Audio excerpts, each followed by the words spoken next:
Bonjour à tous et bienvenue. Cela faisait un moment qu'on n'avait pas abordé les Girondins de Bordeaux et pourtant l'actualité des derniers mois a été particulièrement riche. Alors on va recontextualiser tout cela puisque cela permet de mieux comprendre la situation un peu chaotique que traverse le club actuellement. Premièrement, il y a eu cette non-montée en Ligue 1, le dernier match face à Rodez, alors que globalement les Girondins caracolent dans les places d'accession en Ligue 1 presque toute la saison. Sauf que qu'est-ce qui se passe? Plus les mois avançaient et plus le jeu se délitait, plus ça passait un petit peu à l'arrache. Ce qui fait que les dernières semaines, avant cette fameuse rencontre face à Rodez, c'était très compliqué. Et au final, qu'est-ce que ça a été la conclusion? Ça a été une défaite à Annecy lors de l'avant-dernière journée. Et c'est ici que Bordeaux perd l'accession en Ligue 1, pas lors du dernier match face à Rodez. Ensuite, forcément, il y a encore eu des histoires financières, il y a eu ce suspense tellement réglé en dernière minute. Le club a pu passer la DNCG sans encombre, on y reviendra tout à l'heure, et s'en est suivi un mercato très ambitieux, entre 11 et 12 millions d'euros investis pour le plus gros budget du championnat. Alors, malgré le point de pénalité, les ambitions étaient claires, une des deux premières places pour remonter en Ligue 1 directement. Sauf que le début de saison, la mayonnaise ne prend pas comme l'an passé, bien au contraire, une claque d'entrée face à Pau, face à Concarneau, une victoire dans les arrêts de jeu, tout sauf convaincante dans le jeu. Il y a eu cette victoire aussi à Valenciennes avec pas mal de réussite, mais dans le jeu, pas grand chose, et on se demandait ce qui allait bien advenir. Et puis la réussite a commencé à fuir les Girondins et son coach David Guillon qui avait été confirmé jusqu'à son éviction presque inéluctable. Pour le remplacer, un ancien de la maison, un ancien joueur à la patte gauche quand même plus que soyeuse à l'époque, Albert Riera, et le club a d'ailleurs payé une indemnité pour le récupérer. S'en est suivi donc le premier match pour le technicien espagnol hier avec cette défaite 2-0 à Angers, plongeant Bordeaux à la 15e place de Ligue 2 avec 2 petits points d'avance sur la zone des relégables. Bien loin, très très loin même, des ambitions du début de saison et du budget, 42 millions. On le rappelle, pour donner juste un indice, Bordeaux a dépensé cet été le double du budget de Concarneau. Donc c'est-à-dire qu'on a un mastodonte financier presque pour le championnat qui aujourd'hui est 15e de Ligue 2, presque aux portes de la relégation. Alors qu'est-ce qui a amené le club dans cette situation? Pour commencer, le club traverse une crise, c'est certain. 8 buts marqués en 11 matchs, c'est très très faible. Le nombre de points est aussi très très faible. Et dans le jeu, c'est pas forcément convaincant. Même si on remarque qu'il y a quand même un léger mieux parce que quand tu prends les matchs du début de saison, c'était vraiment très compliqué. Deuxième point, cette année, Bordeaux a une énorme chance. C'est que oui, il y a les 2 places directes, mais ensuite, tu as le 3e, 4e, 5e vis-à-vis des barrages. Donc ça fait que tu peux terminer 5e et encore monter en Ligue 1. Donc ça fait que ça laisse une chance à Bordeaux parce que là, c'est sûr que les 2 premières places, ça aurait été plus compliqué vu le déficit de points actuel. Donc rien n'est perdu à ce niveau-là, ce qui donne de l'espoir au club. Mais maintenant, on va traverser cette vidéo avec 2 angles. Le premier, ça va être le sportif et le deuxième, c'est le financier. Parce que depuis l'arrivée de Gérard Lopez, donc en 2021, on a eu l'arrivée d'Admar Lopez, qui est un peu l'homme à tout faire de Gérard, celui qui s'occupe des transferts et de plein d'autres choses. Admar Lopez, pas vraiment aimé en interne, on lui reproche pas mal de choses, notamment le fait qu'il s'emporte, qu'il ne soit pas vraiment là au club, etc. Enfin bref, un certain dilettantisme. Mais on va essayer de le juger vraiment sur ce pourquoi il a été amené. C'est-à-dire ses qualités dans le domaine des transferts. Et là, je vais simplement vous prendre quelques noms, parce que depuis l'arrivée à Bordeaux, on en a vu passer des joueurs, mais on se demande parfois si on n'a pas cherché à assembler ici et là. Alors bien évidemment, quand Gérard Lopez récupère le club dans une situation catastrophique, on le rappelle, là c'était compliqué, il n'y avait pas vraiment d'argent et tout, donc il y a eu beaucoup de prêts. Des Pembele, des Mensah, des Mangas, des Dilorsun, bon, avec des fortunes diverses et variées. Néanmoins, qu'à un moment donné, tu vas te dire, on va récupérer des M'Baye-Niang, des Fran Sergio, acheter 4,5 millions, tu te poses quand même quelques questions. Même si ça n'a pas empêché quelques bionnes poches, on pense à Onana qui est à Lille, qui a pu être revendu, et le défenseur norvégien Gregerson qui joue toujours actuellement au club. Là, tu peux dire, ok, c'était pas trop mal dans l'idée. Sauf qu'évidemment, il y a tout de suite la descente en Ligue 2. Et qu'est-ce qui s'est passé l'an passé? Bordeaux est pris à la gorge financièrement, s'en sort avec la vente de certains joueurs, et c'est surtout les jeunes, notamment Sékou Mara, qui avait quasiment pas tellement joué parce qu'on privilégiait certaines recrues. Finalement, on arrive à le vendre parce que sur la fin de saison, il est quand même étincelant plus ce qui s'était passé en France Espoir. Et on remarquera une première chose. Si Bordeaux s'en est sorti et n'a pas déposé le bilan, outre l'aide politique et tout ça, c'est parce qu'il a pu compter sur ses jeunes. C'est Koumara qu'il a pu vendre et certains mécanismes de solidarité et pourcentages qu'il a pu obtenir, des reventes ensuite d'Aurélien Tchouaméni et Koundé, 2 autres enfants du club. Arrive donc l'été dernier. Bordeaux ne peut pas vraiment recruter. Bordeaux est limité à ce sujet-là. Donc qu'est-ce qui se passe? Avec un effectif amoindri, tu as des jeunes qui arrivent. Les Mwanga, les Bakwa et même d'autres joueurs qui étaient prêtés à Villefranche, comme Bokele l'an passé. Des joueurs qu'on comptait peut-être pas forcément. Et donc cet effectif avec pas mal de jeunes, quelques revanchards et là, le recrutement l'an passé, il est pas bête. C'est-à-dire tu vas vraiment solidifier la défense qui était ton problème en allant récupérer un Barbet et un Nsimba. Nsimba à Clermont, Barbet qui était en Championship. Certes, c'est des mecs qui ont des gros salaires, mais ils se sont imposés immédiatement comme les patrons sur le terrain, donc c'est bien pensé. Dans le même temps, tu vas recruter Niatenko, bon ça c'est encore autre chose, et tu vas faire 2-3 paris sur des prêts, c'est-à-dire tu vas prendre un jeune géorgien Davitashvili et tu vas prendre également un latéral Michelin. Bon bah globalement, sans trop de moyens, tu t'en sors pas trop mal parce que globalement c'est assez cohérent. Pourquoi? Parce qu'au début, presque un peu par obligation, parce que tu n'avais pas encore de recrue, ton effectif n'était pas complet, et ben c'est les jeunes en fait qui t'ont fait tenir. Et là, tu as une alchimie qui s'est créée au tout début. C'est un peu comme ce qu'on voit à Laval, ce qu'on est en train de voir à Angers. En Ligue 2, c'est vraiment ça, c'est un championnat de série. C'était pareil pour le Havre. Bordeaux, au début, ça a matché, notamment avec les jeunes. Bakwa, c'était fou. Maja qui revenait de près, qui pour la Ligue 2 était quand même bien au-dessus. Ce qui faisait que Bordeaux avait une force de percussion absolument dingue devant et mettait tout le monde en danger, que ce soit sur des contres ou même sur jeu placé. Parce que Nsimba, quand il monte sur le côté gauche, je peux vous dire que ça déménage un petit peu. Au final, il se passe quoi? Tu ne montes pas. Qu'est-ce qui arrive cet été? Tu vas vendre Bakwa et Mangwa. Donc encore une fois, tes deux jeunes du centre de formation qui sont encore là. Sans le centre de formation, où en serait Bordeaux? Là, littéralement, c'est-à-dire pour la survie du club.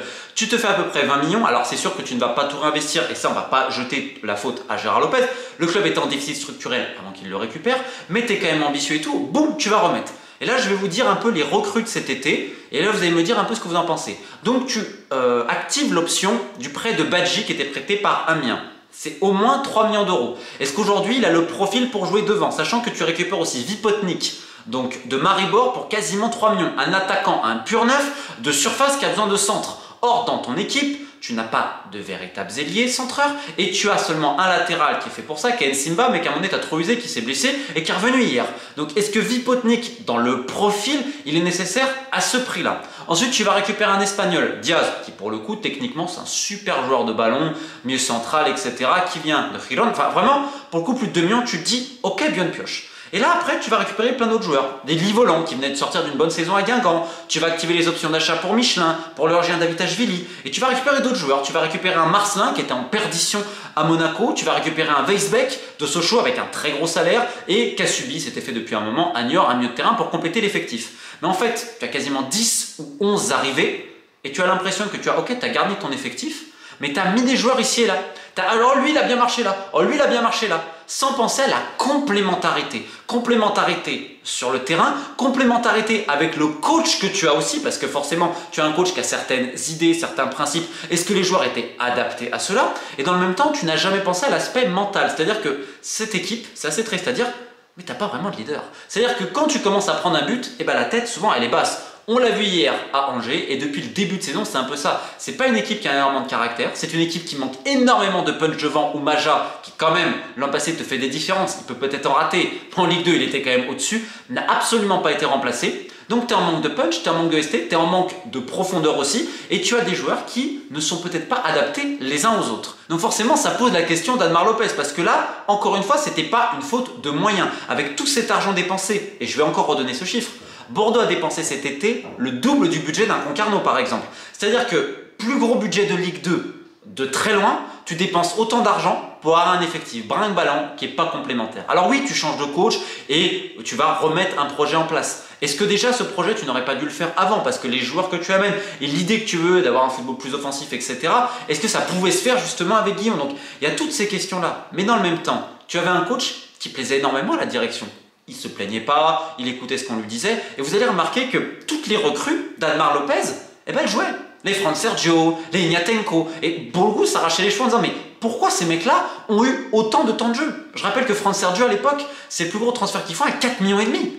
Et là, tu te poses beaucoup de questions sur l'ingérence reconnue par le propriétaire de Bordeaux, Gérard Lopez, dans une interview, en expliquant qu'il est interventionniste. C'est-à-dire que le coach, eh bien, il n'aura pas le dernier mot sur certaines choses, que ce soit pour les recrues et tout. D'un point de vue strictement sportif, depuis l'arrivée de Gérard Lopez, c'est quand même une énorme déception. Alors ok, la descente, la première saison, il est hérité d'une situation très compliquée, d'accord. Mais les choix qui ont été faits, en termes de direction sportive, on a laissé Admar Lopez, on a laissé Guillaume pendant très longtemps pour le changer à un moment donné quand ça va très mal, pour amener un coach aux idées totalement antagonistes qui veut développer un football complètement différent. Donc ça va nécessiter beaucoup de temps. Donc dans le timing, ça pose souci. Sur les mercatos, on remarque qu'il y a eu énormément de recrues qui n'ont servi à rien. Et indépendamment de leur niveau, ces recrues jouaient plus que certains qui étaient déjà au club, plus que certains jeunes et tout. Les jeunes, ils ont été mis par nécessité. Alors ça ne veut pas dire qu'aujourd'hui il faut mettre des jeunes, c'est la solution, non, c'est pas ça. Simplement, c'est quoi le projet, la cohérence de ton projet sportif. Et en même temps, tu as des ingérences. Or, avec le budget que tu as, c'est complètement indigne depuis le début de saison. Parce que dans le jeu, c'est pas complètement fou. Et ça rappelle un petit peu Saint-Etienne. Parce que en début de saison, Bordeaux a quand même de la réussite. La victoire à Valenciennes, frappe contrée, la victoire contre Cardan en fin de match. Bref, tu as de la réussite. Sauf que c'est vrai, les dernières semaines, Bordeaux aurait dû gagner face à Caen. Bordeaux domine complètement ce match-là. Même hier, tu as quand même des occasions et tout, mais tu laisses quand même pas mal d'espace derrière. Et là, tu as la réussite qui te fuit avec des erreurs individuelles du gardien, que ça soit à Grenoble ou à Angers. Mais ce gardien, qui l'avait ramené? C'était également le réseau d'Anmar Lopez. Donc il faut se poser énormément de questions sur le recrutement qui t'amène dans cette situation-là aujourd'hui. Et juste une dernière chose, Anmar Lopez, c'est un choix de Gérard Lopez. Donc aujourd'hui, quel est le dernier responsable in fine? Associé à cette situation sportive délicate, mais pas non plus irrémédiable, parce que là Bordeaux va avoir un calendrier un peu plus favorable, on imagine qu'ils n'auront pas toujours de la déveine, mais le problème ça va être de la mettre au fond, parce que là c'est clair, et c'est pour ça que cette semaine on a décidé de recruter cet hiver. Pourquoi? Parce que Bordeaux ne veut pas être complètement largué à peu près à mi-saison, c'est-à-dire pas faire non plus comme Saint-Etienne l'an passé, parce qu'ils savent très bien que cette année ils ont un coup de pouce. Tu peux terminer 5e, potentiellement avec des playoffs et monter. Alors certes, en interne on te dit oui on veut les 2 premières places et tout, en termes de points ça va pas être facile, mais la 5e place, pourquoi ne pas l'avoir ou la 4e? Ça, c'est largement jouable. Donc Bordeaux veut profiter de cela, ne pas être complètement largué, récupérer quelques victoires et re-enchaîner au mercato d'hiver pour redonner une dynamique. Néanmoins, mercato d'hiver, c'est un mercato d'ajustement et Bordeaux ne va pas dépenser non plus des millions et des millions, ce qu'ils ont déjà fait l'été dernier. Alors certes, il y a eu des erreurs de casting, tu vas devoir amener du punch, peut-être que tu vas pouvoir, mais qui va faire le recrutement encore? Eh bien, ce sont les mêmes personnes qui, depuis 2 ans et demi, quand même, posent beaucoup de questions quant à leur réseau et les véritables raisons qui poussent certains joueurs à signer. Alors ensuite, il y a un deuxième point, c'est que financièrement, le club a impérativement besoin de remonter en Ligue 1, notamment Gérard Lopez. Alors oui, il y a toute cette success story, ce storytelling habituel, Gérard a mis 40 millions, etc.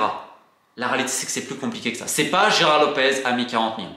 Déjà, il y a des taux d'intérêt. Alors certes, ça m'a été même confirmé du côté de Gérard Lopez à ce niveau-là. Et il faut remonter en Ligue 1. Je veux dire, ce club-là ne peut pas rester en Ligue 2 financièrement. Parce qu'on entend plein de choses, mais la situation, elle reste préoccupante pour le club. De la même manière qu'un Dijon et un Nancy ne peuvent pas rester en national, sinon la situation va être très préoccupante. Alors certes, vous allez peut-être me dire, Lopez a mis ça, il va peut-être trouver d'autres personnes et tout. Le club, avec le budget qu'il a, les moyens qui ont été mis cette saison, on est quasiment sur un all-in. Et le all-in, il va être fait cet hiver. C'est-à-dire, on va continuer à se renforcer parce qu'il y a un besoin impératif de remonter en Ligue 1 cette saison. Au milieu de tout cela, on a un club qui vit toujours avec énormément de communication de son propriétaire, qui a une interview assez surréaliste expliquant que lui seul agissait par passion pour le club, donc oublier les salariés et tout cela. Ça rappelle ces numéros de communication où il fallait aider les Girondins de Bordeaux parce qu'il fallait penser aux petits salariés, sinon ils auraient pu perdre leur emploi, etc. Un plan social avait suivi quelques mois après, nonobstant toutes les déclarations qui avaient été réalisées. D'ailleurs, j'en profite aussi pour expliquer que j'ai gagné le procès que Gérard Lopez m'a intenté. Il réclamait, suite à une vidéo, 50 000 € de dommages intérêts et 10 000 € de frais de justice. Le tribunal l'a débouté de tout cela, estimant que ce n'était pas diffamant. Malgré cela, il ne faut pas être manichéen vis-à-vis de Gérard Lopez, qui reste un as de la communication et qui a réussi à fédérer les personnes nécessaires au moment opportun. Lorsqu'il n'en avait plus besoin, c'était différent, mais il a toujours été très fort et très intuitif. De la même manière, il a réussi à obtenir de King Street et Forteresse quelque chose. Il les a pris à leur propre jeu. Et rien que pour ça, j'ai envie de lui dire bravo. Mais néanmoins, dès qu'on arrive sur le sportif, le bas blesse. Les clés du camion de Anmar Lopez depuis très longtemps sans remise en question. Alors qu'en interne, honnêtement, l'ambiance elle n'est pas bonne chez les salariés. Beaucoup craignent Anmar Lopez. Il y a une ambiance assez morose à ce niveau-là. Alors dans le vestiaire, c'est pas qu'il y a une ambiance morose, c'est qu'il n'y a pas vraiment de solidarité actuellement. Mais encore une fois, dans ce championnat, il suffit que tu enchaînes 2-3 résultats, clean. Regardez Caen en début de saison. Tout allait bien et tout, et là d'un coup, c'est plus compliqué. Voilà. Néanmoins, il y a 2 points à avouer. Le premier, c'est que sportivement, empiler les joueurs ne suffira pas. Il faut un projet de jeu cohérent avec ton entraîneur et laisser à ton entraîneur le soin de pouvoir travailler selon ses propres idées, ce qui n'a pas été fait depuis très longtemps. Et le deuxième point, c'est que financièrement, je le répète, tu as impérativement besoin de monter en Ligue 1. Alors, peut-être pas tellement pour Bordeaux, mais surtout pour Gérard Lopez s'il veut rester là. Parce que je le répète, l'histoire de 40 millions, etc., elle est plus compliquée que ce qu'on avait forcément dit. Pour terminer cette vidéo avec un autre sujet, puisque mon prochain livre, donc le 8e, sort le mois prochain, 11 €, l'industrie du foot, volume 1, FIFA, criminalité, politique, il est déjà disponible en précommande. J'ai mis les liens en description et en commentaire épinglé. Pourquoi c'est important de le précommander? Parce que ça donne un bon signe au libraire et si on veut qu'il soit plus mis en avant, c'est très important. Donc j'ai mis le site de l'éditeur et toutes les grandes plateformes. Merci à tous, on se tient au courant très vite sur la chaîne. Équipe de Faith.